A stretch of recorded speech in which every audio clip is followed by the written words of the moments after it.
ئەو کاتتان باش بینەرانی خۆشەویستی تەلەڤیزیۆنی کۆمەڵە، زۆر خۆشحاڵم بۆ جارێکی ترام لە خزمەتتانە بۆ پێشکەشکردنی بەرنامەیەکی تری دیالۆگ. ئازیزان، دوای 7 ئۆکتۆبر دوو ساڵەوە پێش شەڕێکی قورس لە نێوان ئیسرائیل و هەروەها حەماس و بەشێک لە هێزە وا بە ناوی هێزە نیابەتیەکانی ئێران ناسرێن لە ئارادا بوو. لەو ماوەدا ئیسرائیل توانی بەشێکی زۆر لەو هێزانە چ لە لوبنان، چ لە سووریا، هەروەها لە یەمەن و هەروەها لە خودی غەزەیش لێ بدات و تاندازێک بێهێزیان بکە یا ئەسڵەن هەر لە ناویان ببات. بەشێکی زۆر لە ڕابەرانی ئەو هێزانەی کردوتە ئامانج و هەروەها لە شەڕێکی 12 ڕۆژەدا کۆماری ئیسلامیشی ئاسمانی کۆماری ئیسلامی بەدەستەوە گرتووە بەشێکی زۆر لە ڕێبەران و فەرماندەهان و هەروەها دانشمەندانی وەزعی ئەتۆمی ئەو وڵاتەی کردە ئامانج. هەوتووی ڕابردوو کۆبوونەوەیەک لە شەرمەشێخی مسر گیرا بۆ ئەوەی کە ئاشتی لە نێوان ئیسرائیل و حەماس پێک بێت. لەو کۆبوونەوەدا بەشێکی زۆر لە ڕێبەرانی ئەوروپا و هەروەها لە بەشێک لە وڵاتانی عەرەبی بەشدار بوون و نوێنەری حەماس و حەماسیش لەوێ بەشدار بوون. ئەم مۆزوعەیەکە کە هەر کەماکان هەر بەو شێوەیە کە هەیە ئاکتوێلە و بۆ بوونەوە داوامان کردووە لە بەڕێز کاک ئەحمەدی ئەسکەندەری کە لەو بەرنامەیەدا بەشداری بکە. کاک ئەحمەد گیان بەخێر بی بۆ بەرنامەیە. سپاس ڕێسلااو بۆ ئێوە بۆ بینەرانی بەڕێز. زۆر سپاس. کاک ئەحمەد، ئایا شەڕی نێوان ئیسرائیل و حەماس کۆتایی پێ هاتووە یام ئاشتیە کە ئێستا لە شەرمەشێخ واژۆ کرا هەنگاوێکە بۆ دیسان هەڵگرستانی شەڕێکی تر؟ نەخێر، ئەم شەڕە یعنی هەر ئێستاش ئەم 1-2 ڕۆژە دەرکەوتووە کە بە نەوعی درێژەی هەیە و ئیسرائیل ئەو قەولانە کە دابووی جێبەجێ نەکردووە و حەماسیش کە ئێستا لە ژێرزەوی هاتەتە سەر عەرز و دەستی کردووە بەو کارانەی کە هیچ کەس چاوەڕوانی نەدەکرد، مەسەرەن ئەو ئیعدامانەی کە کردیان لە باشکرا. ئەمە نیشانەدا کە ئەوان ئەیانەوێ لەلایەکەوە حەماس ئەوە ڕابگەێنە کە ئێمە قودرەتمان بەدەستەوەیە، غەزە بەدەست ئێمەوەیە. لەو لایشەوە ئیسرائیلیش دەبێت جوابی ئەو وەزیرە توندڕەوانە و ئەو ئەندام پارلەمانە توندڕەوانی بداتەوە لە پارلەمان کە پشتیوانی لە نەتانیاهوەکەن و ناڵن حکوومەتەکەی نەتانیاهو بڕوخێ، دەوڵەتەکەی بڕوخێ. ئەمە وای کردووە کە زۆر شکێنەرە، زۆر وەک فارسی دەڵێن زۆر شکێنەندەیە ئەم ئاگربەسە کە ئێستا هەیە. هەر ئێستا ئەمڕۆ خبرێک بوو کە ڕەفەحیان بەستووەتەوە دیسان ئەو گوزەرگای ڕەفەح کە ئەو کامیۆنانە قرار بوو بێت و ڕۆژی ئەوە 900 تۆن ئەو 1000 تۆن خۆراک بێنێ و بیبە. بەڵام لە کۆبوونەوەکەی شەرمەشێخە ئێوە باسی حەماستان کردنا، لە حەماس لەوێ نەبوو، لە شەرمەشێخ نە حەماسی لێ نەبوو نە ئیسرائیلی لێبوو. تەنها لایەنێکی فەلەستینی کە بوو مەحموود عەباس بوو، وەکو نوێنەری، وەکو سەرۆکی بەشی ئەو دەسەڵاتی خۆبەڕێوەبەرە فەلەستینیە کە لە کەنارەی ڕۆژاوا هەیە، ئەو لەوێ بەشدار بوو. ڕاستیەکەی ئەوەیە هەلومەرجێکی تایبەتی توانی ئەم نزیکیە لە بینی عەرەبەکان و ئیسرائیلا پێک بێنێ و ئەم ئاگربەسە بکات کە ئەو هەلومەرجە دیارە زۆر شت ڕوویدا بوو پێشتر، ڕۆژەکانی پێشتری، و لەلایەکیشەوە عەرەبەکانی فشارێکی زۆریان بۆ هێنابوو، لەلایەکیشەوە سیاسەتی جیاواز و تاقانەی خودی ترامپ کە زۆر جیاوازتر لە سەرۆک کۆمارەکانی تری ئەمریکا ڕەفتاری کردووە و ڕەفتارەکە هەتا ئێستش. ئەمە بوو بە باعیسیەوەی کە بەپەلە ئەم ئاگربەستە ڕاگەیەندراوە. بەڵام منیش پێم وایەوە زۆر کەسی تریش پێیان وایە ئاگربەستە زۆر شکێنەرە و هەر بینیت کە مەسەلەن تەقەیە لەم لاکرا تەقەیە لەو لاکرا و بردیانەوە جێگاکەی خۆی لە بیرمان نەچێتەوە کە ئاگربەسێ لە لوبناان هەیە و لە مێژە ئیسرائیل قەولی داوە کە لە لوبناان هیچ نەکات و لەگەڵ حیزب بڵاوانە، بەڵام هەموو ڕۆژێ لانی کەم یعنی ڕۆژی جارێ یا هەفتەی 6 جار بە جۆرێک ئیسرائیل حملا کاتە سەر حیزب الله لە لوبناان. بۆیە ینی زۆر ئاڵۆزەوە دۆخەکە. بەڵێ شتێکی کە بە فەرمایشەکانی ئەوە ئیزافە بکەم، ئەوڕۆ لە سەر سنووری ئیسرائیل ئەو کامیۆنانەیە ئەو بەرهەڵگرانەی کە خۆراکیانە بل لەلایەن تۆندڕەوەکانی ئیسرائیلەوە جادەکان لێبەستن و هاتوونە سەر جادەکە لێ بەسراوە و ئەوە دیارە ئەوانیش بنەوەی کەرجایەتی ئەو ئاشتیەیە ئەو دانیشتنانەیە ئەو پرۆسی ئاشتیاکەن. هەروەک ئاگامان لێبوو بەشێکیش لە دیلەکان و هەروەها تەرمی کوژراوەکانی ئیسرائیلی لەلایەن حەماسەوە ڕادەست کراوە و وابزانم 1-2 دانە لە تەرمەکان ماون. ئەوەیش لەلایەکی تریشەوە ئیسرائیلیش زیاتر لە 2000 کەسی لە بەرامبەردا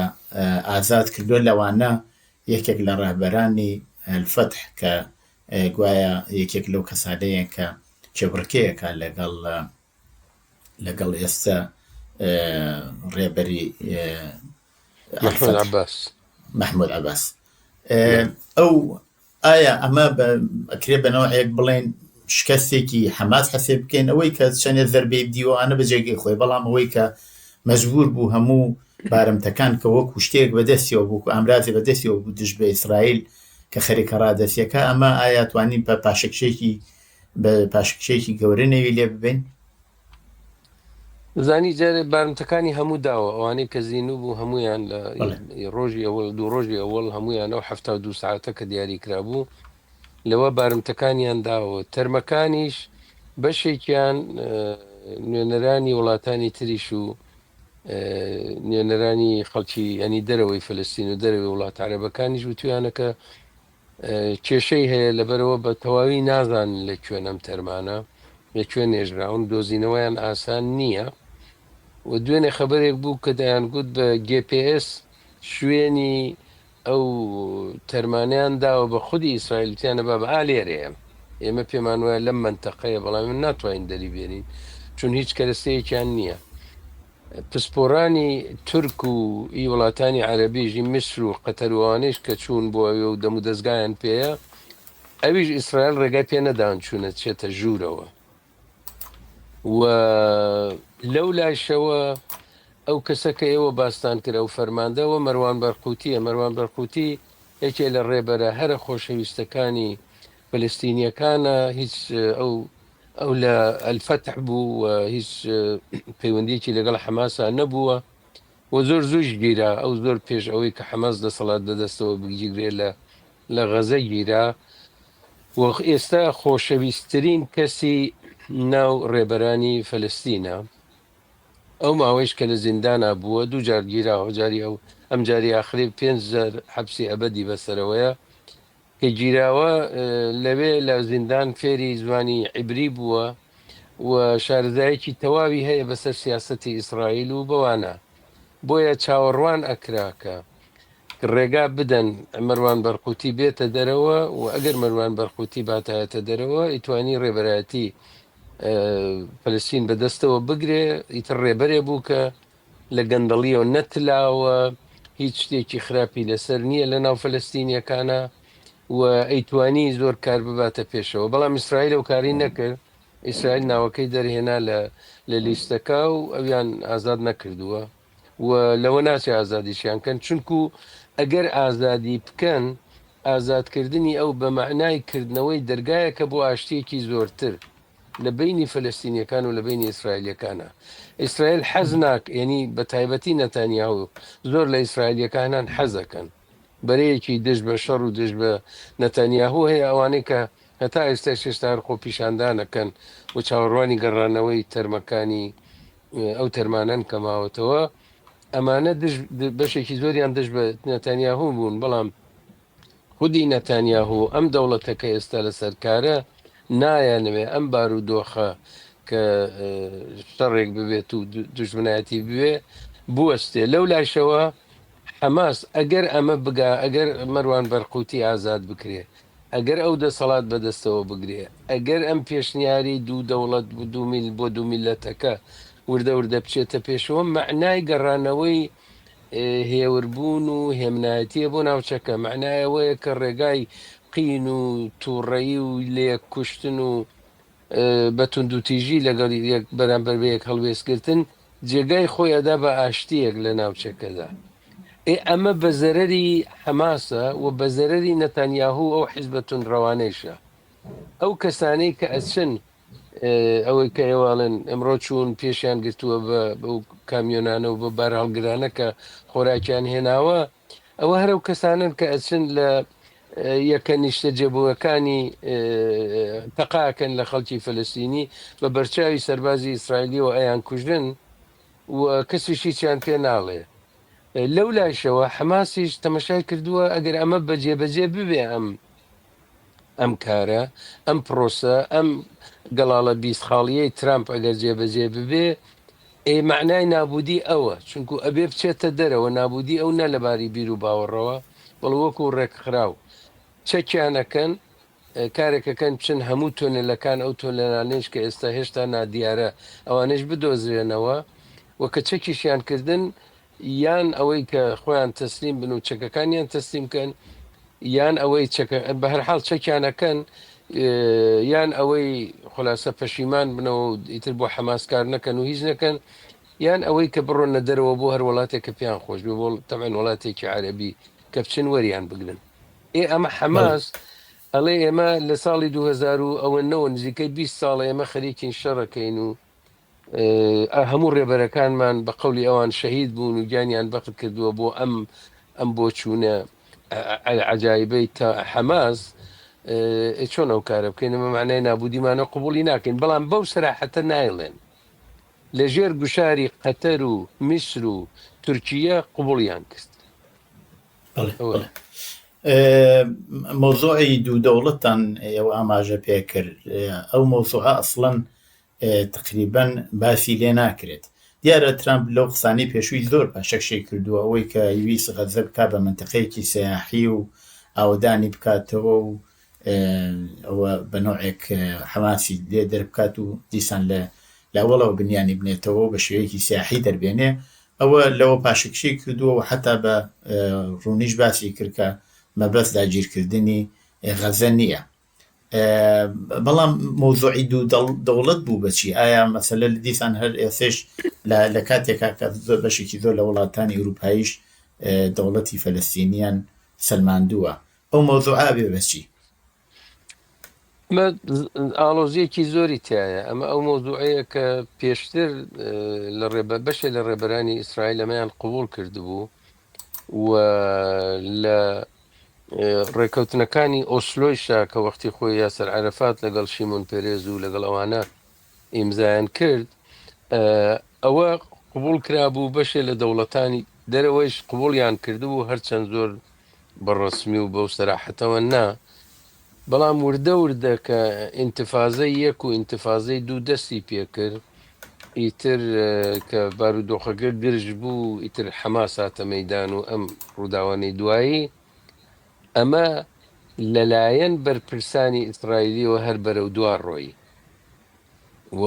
بە تایبەت لە وەختەوە کە نەتانیاهوو هاتە سەرکار،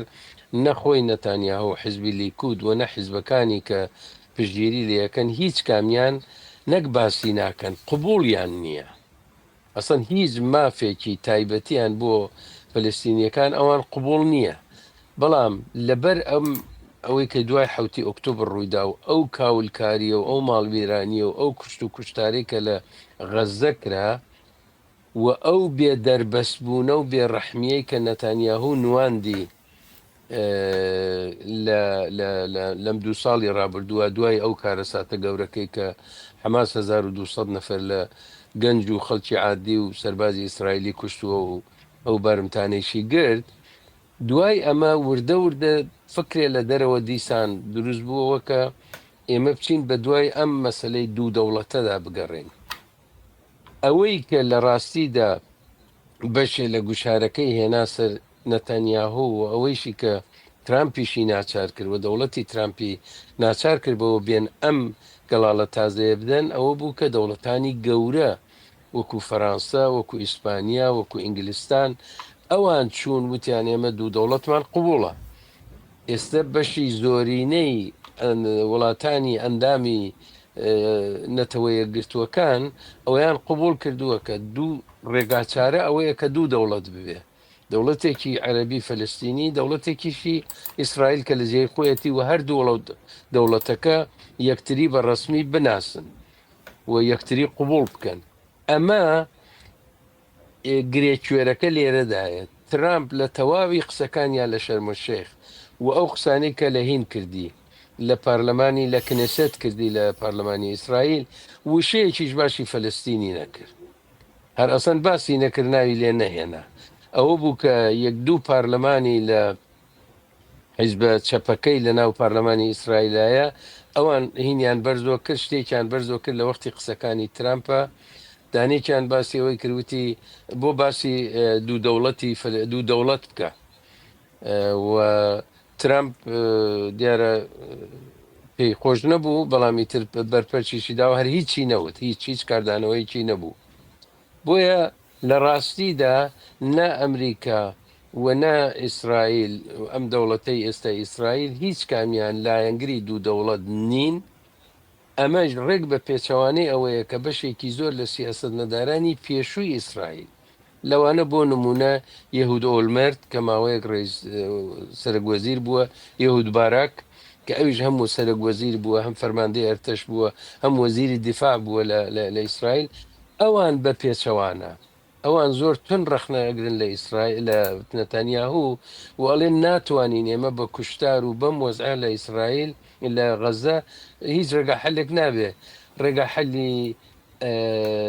سەربازی نییە ئەم کێشەیە کە هەیە. ئەبێ ڕۆژێک لە ڕۆژان هەر دابنیشین و گفتوگۆ بکەین. کە ئەم پرۆژەی ترامپە هاتە پێشەوە ئومێدێکی دروست کرد کە ئەها ئەوە ئومێدەکە هاتووە و بە تایبەتیش کە دوو دەوڵەتی گرنگ تێکەڵ ئەم مەسەلە بوون، گرنگ بە نیسبەتی ئیخوان الموسلیمینەوە و بە نیسبەتی حەماسەوە. یەکیان قەتەرە کە پشتیوانی ئەسڵی بووە، یەکشیان تورکیە و ئەم دوانیان تێکەڵ کرد، ئەم دوانیان هاتن تەعهودیان لێگرتن. بەڵام ئێستا لە ئێستادا لەباری ڕسمی و لە ئاستی نێونەتەوەیدا هیچ قسەیەک لەسەر چارەسەری دوو دەوڵەت نییە. بەڵێ ئەلبەتە قەتەر چاوەسەرسێن کرا بە هێرشەی وە ئیسرائیل کردیە سەر شوێنێکە بینی خۆی ڕێبەرانی حەماسی لێبوو. بەڵام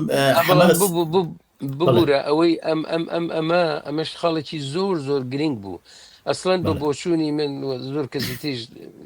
باسییان کردووە، پێیان وایە ئەو حەملەی کە هین کردی کە ئیسرائیل کردی بە قەتەر ئەوە بووە بە هۆکاری ئەوەی کە ترامپ وەگەڵێن گوێی نەتانیاهوی کێشا و تێوە خەریکی چیت تۆ خەریکی حملت کردووە بە وڵاتێک کە یەکێ لە نزیکترین دۆستەکانی دۆستی شخصی منەوە دۆستی نزیکی ئەمریکاشە، بۆ گەورەترین نێنیشیان پایگای نظامیان پایگای لێ فڕۆکەیەکی تایبەتیاندا بە ترامپ بە میلیاردها دۆلار سەرمایەیانداناوە سەرمایە گوزاریەکەن لە ئەمریکا کە قازانجی شخصی ترامپیشی لێە. هەموو ئەمانە وایان کرد کە ترامپی تووڕە کرد و ئەمە بەوە دادەنرێ ئەگەر ئەو حملە بە ئەو موشک بارانکردنەی ئەو بنکەی حەماس نەبوایە لە قەتەر لەوانە بوو ئەم کۆبوونەوەی شەرم و شەیخە و ئەم گەڵاڵەی ترامپە بەم دوانە سەر هەڵنەدا. بەڵێ حەماس نە بە ئاسانی هاتووە و نە بە ئاسانیش ئەڕوات. ئەو کاتێک کە حەماس نێوی پەیدا کرد لە شەڕ و کێشەیەک لەگەڵ حکوومەتی کاتی ئەوەختی فەلەستین لە بەشی نەواری غەربی، هەروەها لە غەزەیش الفتح تووشی کێشە بوون و ئەلبەتە قسەی ئەوە زۆر هەیە کە خودی دەوڵەتی ئیسرائیلیش زۆر یارمەتی حەماسی داوە بۆ ئەوەی بتوانێت الفتح کەستر بکات. ئایا ئەگەر بڵێن وەسعەکە هێور بێتەوە ئەگەری شەڕی ناوخۆیی لە بینی هێزە فەلەستینیەکانە هەیە؟ دەزانی ئەمە چەند لایەنی هەیە لایەنێکی ئەنجارێ ئەوەیە کە ئەم دیاردەیە کە بچیت پەنا ببەی بۆ هێزێکی تونندڕەوی ئیسلامی دژ بە بزوتنەوەیەکی چەکداری یا بزوتنەوەیەکی سێکولار کە ئاینی نییە و سەر بە هیچ ئاینێکی تایبەتی نییە ئەمە دیاردەیە کە لە چەندین شوێن ئەبینڕێ نمونونەکەیمان لە ئەفغانستان بینی کە چۆن تالبانیان دروست کرد تالبان بە پۆڵۆپارەی عەرەبستان و بە پشتیوانی ئەمریکا و ڕۆژاوا لە پاکستان دروستیان کردا ئەو تالبانە کە ئێستاوە شەڕی قورسیانە لەگەڵ پاکستانە لە تورکیە دەوڵەتی تورکیە بۆ بەرپەشدانەوەی هێزی چەکداری کورد و هێزەکانی پێکاکە چوو حیزبوڵڵای کوردی دروست کرد دەوڵەتی تورکیە دروستی کرد جاسەیرەوەیە دەوڵەتی ئەردۆغان دروستی نەکرد پێش دەوڵەتی ئەردۆغانیش تەنانەت یعنی پێش ئەمانیش چوون هێزێکیان دروست کرد بۆ ئەوەی کە بەلا ئەو لایەن ڕاکێشا لە فلەستینیش ئەم دیاردەیە هەر عینەن ئەو ڕێچکەیە گرت ئەویش ئەوە بوو کە هاتن وتیان هێزێکی ئیسلامی سەر بە ئیخوان موسلیمین دروست بکەین بۆ ئەوە بەرامبەرێک بێ بۆ ئەوە زیاسر عەرەفات و سەرکردایەتی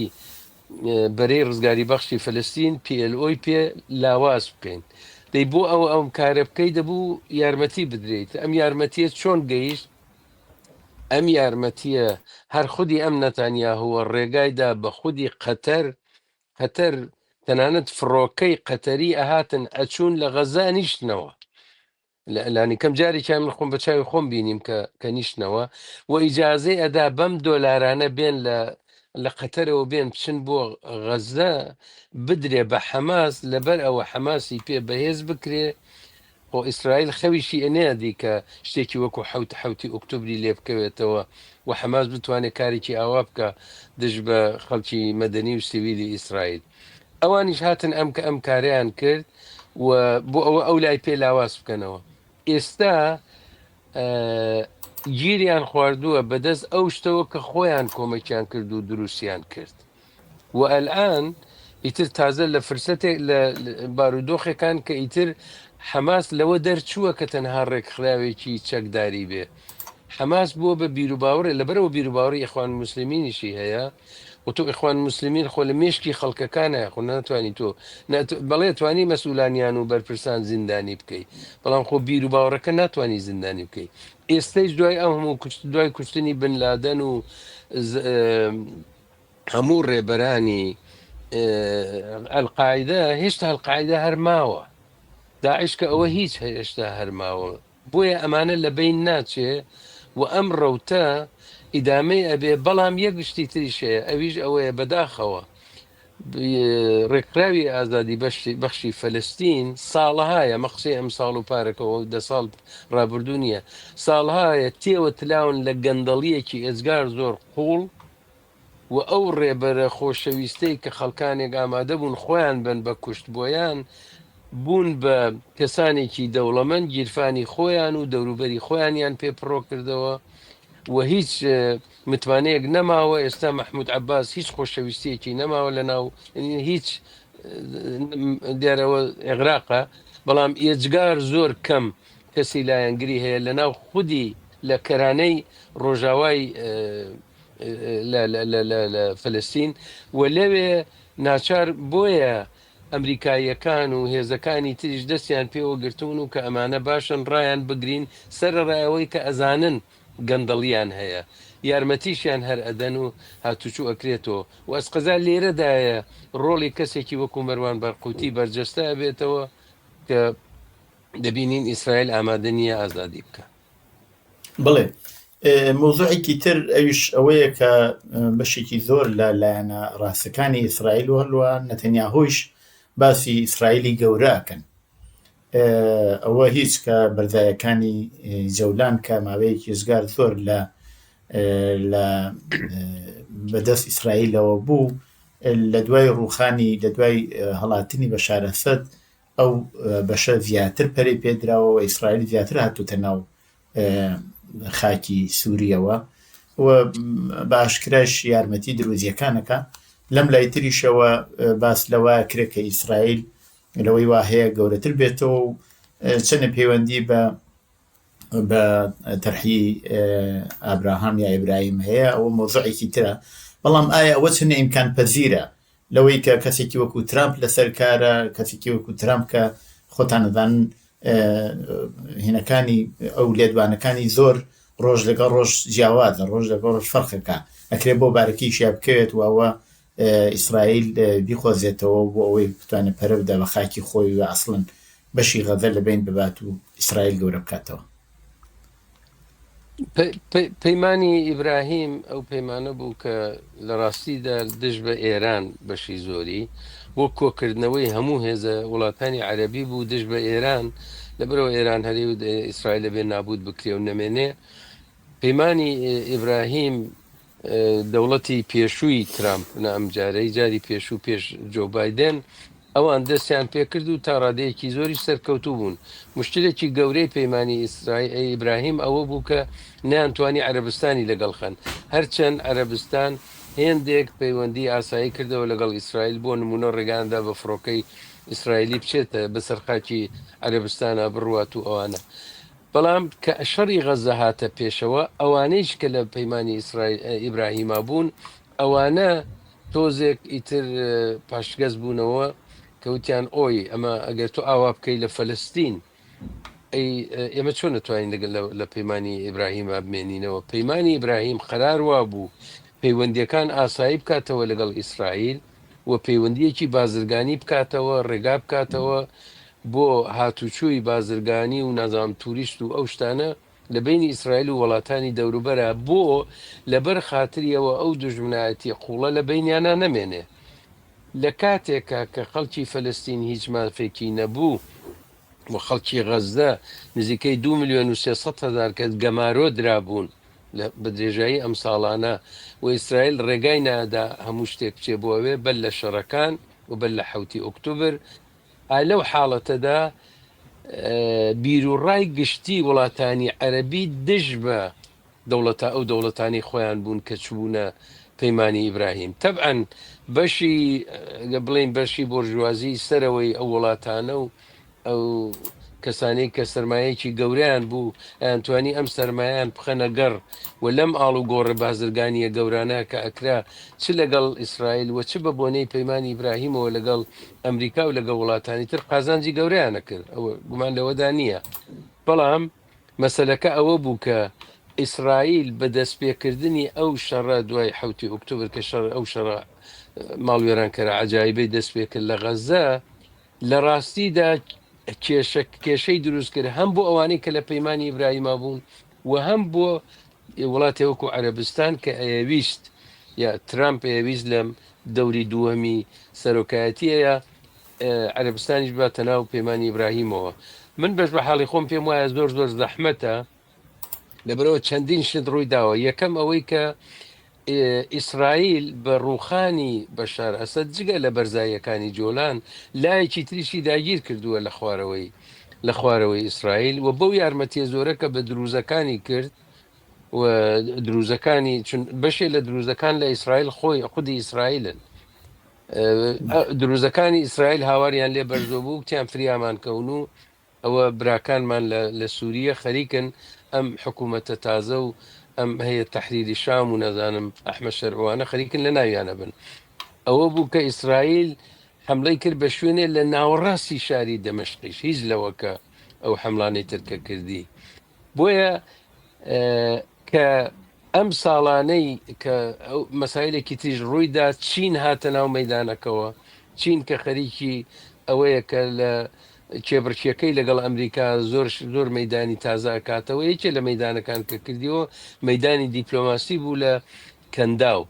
ئەویش ئەوە بوو کارێکی کرد کە بە هیچ کەسی تر نەکرا بوو ئەویش ئەوەیە عەرەبستان و ئێرانی وها لە یەک نزیک کردەوە کە ئەلانی تر هیچ کەس تەسەور ناکا کە ئێران جارێکی تر ئەو جارە کە چوو حملەی کرد بە ئارامکۆ لە عەرەبستان شتیوا بقەومێ ئەمجارە. بۆیە ڕێگاکە ئاسان نییە بەڵام ئیسرائیل حەزەکە و تونندڕەوەکانی ئیسرائیل حەزەکەن ئەوە هیچ جەولانیان گرتووە ئەو جێگانیش کەلان گرتویانە لە خوارەوەی سووریە تازەی تر لە ناکشێنەوە لەوێ و ئەوانیش وە تونندڕەوەکان لایەنگری ئەوەن کە بابە غەزدە تازەی تر نەیدێن بەدەست هیچ کەسەوە جارێت دوای ئەم پەیمانە و دوای شەرموشەیخ و دوای ئەم هەموو چەپلە لێدان و خۆشحاڵیەی خەڵکی هەردوو لاکە کردیانە هێشتا سەدا پەنجای غەزدە بەدەست ئیسرائیلەوەیە یعنی لە سەدا پەنجای پاشەکشەی کردووە و ئەم خەڵکەکەیانی تۆزێ هەناسەیەکیان تیا هاتووەتەوە بۆیە بەڵێ ئەو مەزن فراوان خوازیەی دەوڵەتی ئیسرائیل دەوڵەتی ئێستای نەتەنیاهو و ئەو تونندڕەوەکان بەردەوامە بێ لەبەرچی لەبەر ئەوە درێژەدان بە بارگرژی و بەم نەو ئەقسانە بە قازانجی تونندڕەوەکانە بە قازانجی مانەوەی نەتانیاهووە لە دەسەڵات و ئەسقەزا ئەمە ڕێک ئەو شتەیەکە حەماسیش پێی خۆشە تونندڕەوەکانی ئێرانیش پێیان خۆشە و تونندڕەوەکانی تری ناوچەکەیش پێیان خۆشە. بڵێ ئیسرائیل لە شەڕە براوەیە بەڵام لە ڕای گشتی جیهانیا دۆڕاندوویەتی هەر لەو ماوەیەدا کە ئەو شەڕە لە ئارابوو لە بەشێکی زۆر لە وڵاتانی دنیا خۆپیشاندان دژ بە ئیسرائیل کرا حتا لە ئەمریکایش جیا لە خودی ئیسرائیلیش هەم دژ بە نەتەنیاهوو هەم لەسەر و مەسەلەی بارمتەکانیش زۆر جار هەر خۆپیشاندان لە ئارادا بووە چەند جاریش ئەو کەشتیانەی کە بە ناوی یارمەتی بۆ غەزە ڕەوانەکران هەر لە شوێنهای جۆراوجۆرەوە چوون حتا وڵاتی ئیسپانیا وتی ئەمەیان پارێزین کە ئەو کەشتیانە بۆەوە نەکەونە بەرهێرشی دەوڵەتی ئیسرائیل وەزعی ئیسرائیل چی لێ دێ لەگەڵ ئەم دوو وەزعەوە هەیەی براوەی شەڕە و بەڵام لە ئاسینەوە دەوڵەتی وا دۆڕاوەوە خەڵک زۆر دژی ئیسرائیل بوون بەم کارانەوە کردوێتی. ئەو قسانە کە ئەوەی کە پێشووتر وتم ئەو دوو سەرگۆزیرەی بە تایبەتی ئەوان زۆریان قسە کردو ئەو دوو سەرگۆزیرەی پێشووی ئیسرائیل یەهود ئۆلمەرت و یەهود باراک ئەوان ڕێک نیگەرانی ئەم شتن ئەوان دەڵێن دژایەتی لەگەڵ یەهودی ئەوی پێی دەڵێن ئانتیسەمیتیزم لەبەر ئەوە زیادی کردووە کە ئیسرائیل ئەو بەڵایە بەسەر غەزە هێناوە چونکو هەتا پێش شەڕی غەزە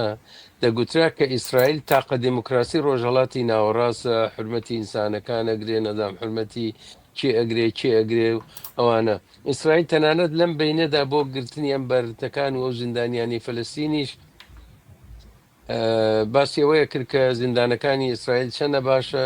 و چۆن لە تونلەکانە بارمتەکان چۆن هەڵگیراون کە ئەمڕۆ ئەم بەیانیە من گوێم لە سرویسی جیهانی BBC بوو لەگەڵ یەکێ لە ئۆسیرانە کە ئازاد بووە قسەیانە کرد لە فەلەستینیەکان دەیگوت ئەگەر من چوومەتە زیندان 98 کیلۆ بووم ئێستا 50 کیلۆ ینی نیوە بووە لە زیندانە بۆیە ئیسرائیل قەت ئەوەندە جێگای ئەم دەوڵەتی ئیسرائیل قەت ئەوەندەوە نەتانیاهو قەت ئەوەن جێگای ڕق و چینەی بیرروڕای گشتی دەرەوە نەبووە لە جیهانە لە وڵاتانی ئوروپایی لە خودی ئەمریکا لە وڵاتانی تر کانادا و ئوسترالیا هەموو ئەوانە و ئەوە ئەو نخسەرە وەزیرانە و سیاستمەداران و ژێنراڵەکان و تەنانەت سەرۆکی دەستگای جاسووسی و دەستگای استخباراتیەکانی ئیسرائیلی پێشوویشی نیگەران کردووە کە بابە وا مەکەن ئەم ڕێگاکە ئێوە گرتوتانەتە بەر بارودۆخی ئیسرائیل لە داهاتوودا لەمەش خراپترێکا کە ئێستا هەیە ئیسر وای لێ دێ ڕق و چین لە نەک هەر لە ئیسرائیلەکان لە جوولەکەکانیش دروستە بێت جوولەکەکایەکە لە خەڵکی ئەم وڵاتانن و لە هەموو دنیا هەن کە زۆریشان هەن کە دژ بە نەتانیاهون و هیچ بەشێکیان نەبووە لەم کاولکاریە غەزە بەڵام هەر لەبەرەوە جوولەکەن و لەبەرەوە ئاڵایکی ئیسرائیل بەدەستەوە بگرن هینیانەکەن بەوە کە ئێوە پشتیوانیەکەن لە ئیسرائیل و ئەمە زربەی لێداوە حملە کراوەتە سەر ئیسرائیلەکان لەسەر شوێنی ئیسرائیلی لەسەر شرکەت و بۆم دانراوەتەوە لەم لاو تەقە کراوە لە خەڵکو و بۆیە بەڵێ بارودۆخی دەوڵەتی ئیسرائیل زۆر خراپ بووە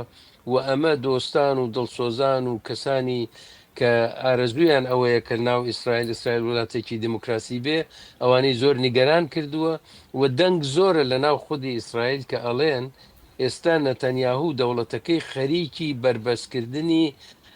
ئازادی ڕادەربڕینیشە لەناو خودی ئیسرائیل و ئەمەش کێشەی دروست کردووە بۆ ئەوەی کە نەتوانن ئەو کەسانی کە دژایەتی نەتەنیاهوەکەن بەڕاحەتی دەنگی خۆیان لە ناو لە دەرەوەی ئیسرائیل بڵاو بکەنەوە. بەڵێ بەدەسەڵات گەیشتنی فەلەستین یا بە دەوڵەت ناسینی فەلەستین چ تاسیرێکی لەسەر مەسەلەی کورد ئەبێت؟ ئایا کورد لەو مەوزوعەدا قازانج ئەکات یاکو بەشێکی زۆریش لە هێزە سیاسیەکانی کورد لە بەشەکانی جۆرازۆری کوردستان دیفاعیان کرد لەو هێرشەی ئیسرائیل و تا ئەندازێ فەلەستینیان ئەوانیان خسۆتە بەرچاو کە فەلەستین دژ بە کورد بووە. لە مەسەلەی حەلی فەلەستینە مەسەلەی کورد چی لێ دێت کاک ئەحمەد؟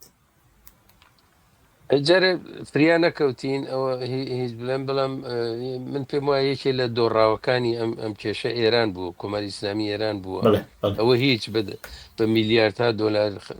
سەرمایە ئێرانی خەڵکی ئێرانی نرد بۆ ئەو دروستکردنی تۆنێل و موشەکۆوانە بۆ ئەوان و بۆ حیزبوڵا و بۆ حوسیەکانوانە بەجێی خۆی. بەڵام بەنسبەتی مەسەلەی کوردەوە دوای ئەوەی کە لە شەرموشەیخ ئەو کۆنفرانسی شەرموشەیخ گیرا ئومێدێک پەیدا بوو، ئێستاش ئەلبەتە هەر ئەومێدە هەر هەیە کە کێشەی فەلەستین ئیتر کە خەریک بوو لە بیرە چووە ماوەیەکی زۆر بوو بەل لە 7 ئۆکتۆبر. ڕاستیەکەی ئەوەیە کە مەسەلەی فەلەستین زۆر لاواز بوو لە دنیا ئەسەن زۆر کەم باسی لێواکرا. یعنی ئەو تاوانە گەورە کە حەماس کردی بەشێکیشی یعنی شتێکی ئەوەیشی بوو کە مەسەلەی فەلەستینی بەرجەستە کردەوە جا کە کوبوونەوەکەی شەرموشەیخ کرا کە ئەم هێزە جۆرا و جۆرانە هاتن دانیشتن و ئەو قسە خۆشانە و چەپڵە لێدان و ئیمزاکردن و نازانم ئەوەی کە کەسی وەکو ئەردۆغان کە خۆی بە پشتیوانی گەرم و گوڕی هی نەزانی و ئیسەش دەزانێ غەزە ئاوا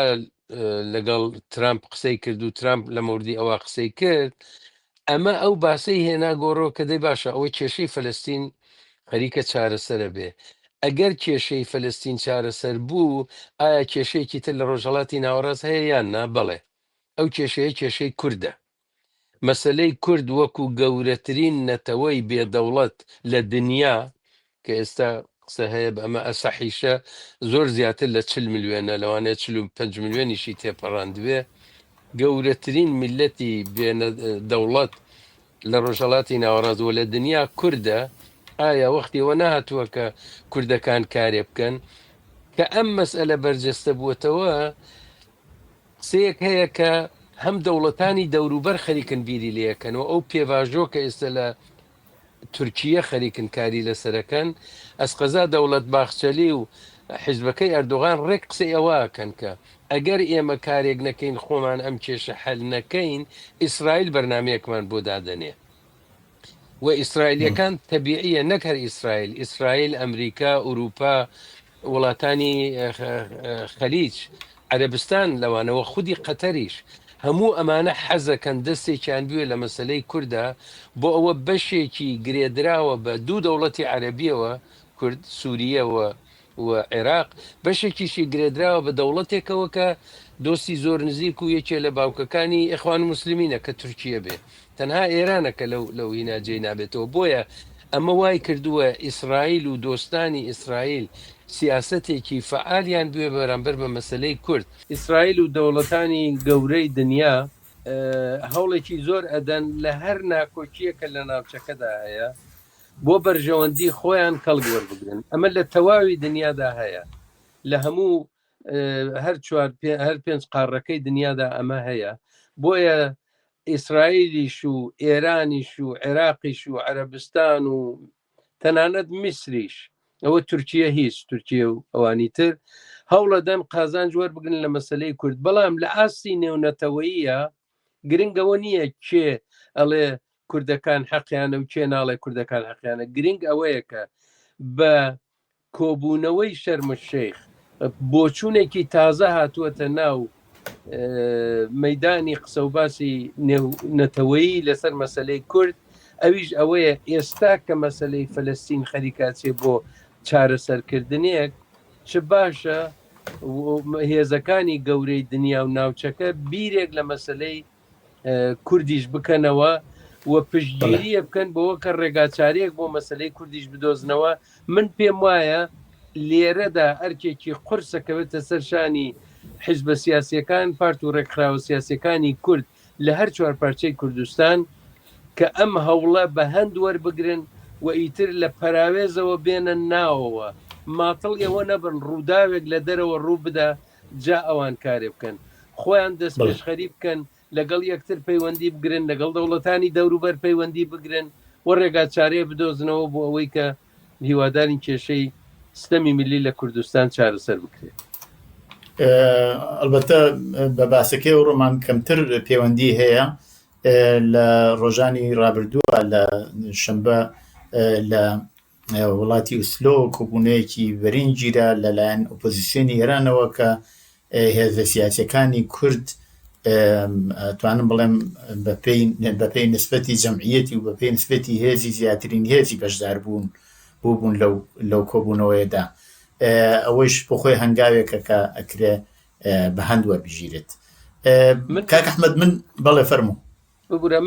من وێنەکانم بینی فریان نەکەوتم بەڕاستی گوێ لە هیچ کەس بگرم، دیارە کۆبوونەوەکان بە فارسیە و ژمارەیەکی کەم لە ڕێبەرانی کورد لەوێ بوون. من نازانم ئەوە چۆن بووە، بەڵام هیوادارم ینی من نیگەرانی ئەوەم لەم نەوعە کۆبوونەوانە زۆر گرینگە، بە تایبەت دەگە بە فارسی قسە دەکرێت، زۆر گرینگە واز لە وشەگەلی ئێتنیک و ئەقوام و ئەوانە بێندرێ و زۆر بە سەراحەتەوە باسیەوە بکرێت کە ئێران ئێرانێکی فرەنەتەوەیە و میلەتی کوردیش لە ئێران مافی خۆی هەیە و بە سەراحەتەوە ئێستا کە ئەوانە ئۆپۆزیسیۆن و دەسەڵاتێکیان نییە، ئەگەر ئێستا ئەوەمان لێ قبول نەکەن ئەگەر دوای گەیشتن دەسەڵات و معلومە هیچ قبول ناکەن.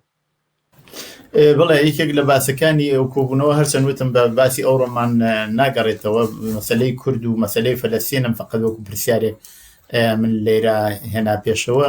لەسەر و مۆزوعە باسی زۆر کرا تەبعاً هەر لەو کۆنفرانساوا گیرا و لەوێ یەکێک لەو مەوزوعانە بوو من تقریبا هەموویم بینی ئەکرێت لە کاتێک کات و دەرفەتێکی ترا کە ئێوەش بینی تانوانە توانین لەسەر مەوزوعش باسێک بخێنە ڕێ. من لەسەر مەسەلەی ئەو ئاشتیەی وا ئێستا کراوە ئاشتی کاتی یا هەچێکی پێ بڵێن بینی ئیسرائیل و حەماس پرسیارێکی ترم نەماوە، ئەگەرێەوە بخۆتان شتێکەیە کە لە باسەکە باسی لێ نەکراوە هەن لە خزمەتە. زۆر سپاس. پێم وا بێم باسە زۆر بەرینە و قسە زۆر هەڵەگرێ و ئەوەندەی کە پێویست بوو چوین و داوای لێبوردنی شەکەم بۆەوە کە من تەلیفۆنێکم لێکرا و پسرانە پێشات لە ناومشکلێنی. زۆر سپاس بۆ بەژاریتان لەو بەرنامەیەدا کاک ئەحمەد ئەسکەندەری سیاسی. زۆر سپاس. بەڵێ بینەرانی خۆشەویستی تلویزیۆنی کۆمەڵە، بەو جۆرە هاتینە کۆتایی ئەو جارەی بەرنامەی دیالۆگ، هەتا دیالۆگێکی تر بۆ ژووشەوێکی خۆشان بۆ باوەت خوازم.